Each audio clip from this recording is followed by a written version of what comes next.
Hi, I'm Ben Wadilla with Popular Mechanics. Today on Saturday Mechanic, I'm going to walk you through the basics of taking care of your car.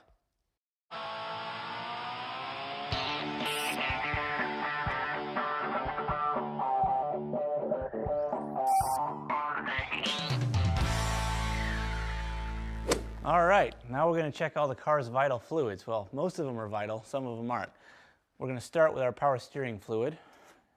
This is basically hydraulics, so you want to check to make sure that we're in between this min and max level here, and looks like we're fine. Now we're going to move over here to our windshield washer fluid. Pop that open and pull a little screen out. Take a look down in there. That one looks good. This one holds a heck of a lot, over a gallon. Check the coolant level here, and you can see here we've got a minimum and a maximum level. Just needs to be within that range, and it is on this car. We also want to check, poke your nose in there, you don't want to see it cloudy or any oil in there. If you see that, you've got bigger problems. But we're fine for this car. Next thing we're going to check is the brake fluid. It's generally somewhere around where your feet are in the car. So pull that off. This one's going to be hard to see, so I need to lean way over and take a peek. And that one's good. Now, if you have to add brake fluid, make sure that you open a brand new bottle for that. You can't let brake fluid opened sit around for very long. Max that you can have it is about 3 weeks, otherwise it starts to go bad. I'm going to check our oil now. These are some of the hardest to find occasionally.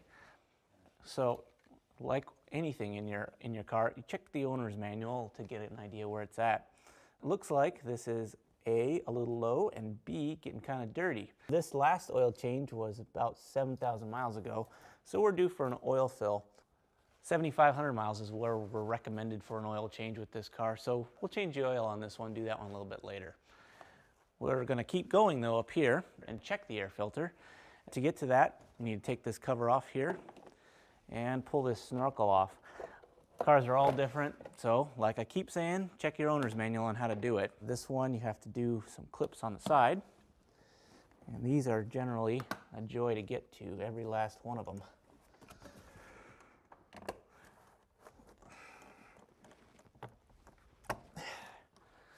All right, hopefully we can pull this off now. Sometimes it's a little bit of a challenge. So, we'll pull this filter out. All right. Definitely dirty, time for a new one.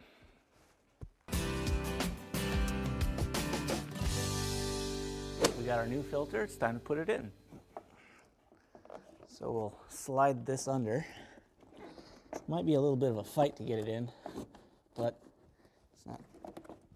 it shouldn't be that bad.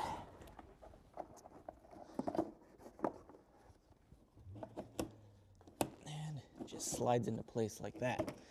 Make sure you get it good and seated. You want to have a good seal around the end and the edges. So now we can clip this back in place. That. And like that. These are good and fun to fight sometimes. This back one is really fun. All right. So now is when you would check your cabin air filter if your car has one. This one does not. So we're going to put this intake piece back together, put the cover back on,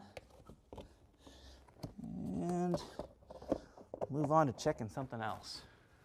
Since we're up here, might as well lube some things too. We're going to hit the latch here, but you're also going to want to hit all the hinges on the doors, on the hood, in the trunk. You can really tell in a couple years the cars that don't get lubed up regularly.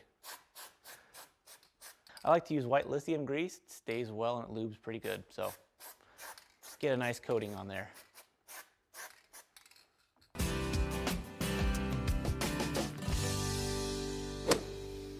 All right, next thing we're going to do is check the tire pressure.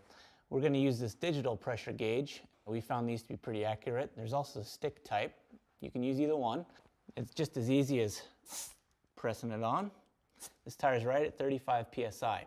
You're gonna wanna consult your owner's manual for the proper pressure. Most of the time they're 35 PSI. You're also gonna wanna check the tires when they're dead cold, so you get the proper reading.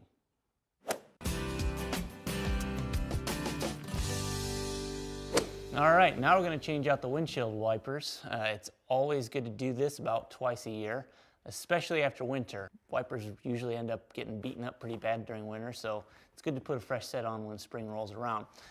You're only going to really need a screwdriver for this job.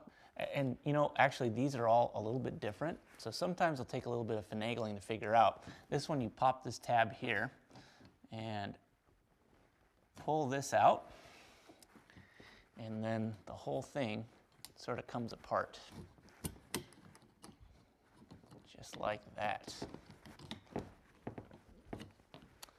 Set that aside, and this old clip is going to get junked. We don't need that anymore. All right, since we've got the old wiper off, we can put the new one on now. And that's pretty easy too. Since it's got this hook, you're going to want to put the hook end in through the wiper, bend this piece down, this little connector, push it through, and then circle back around, and when you hear it click, you're set. Just move on to the other side.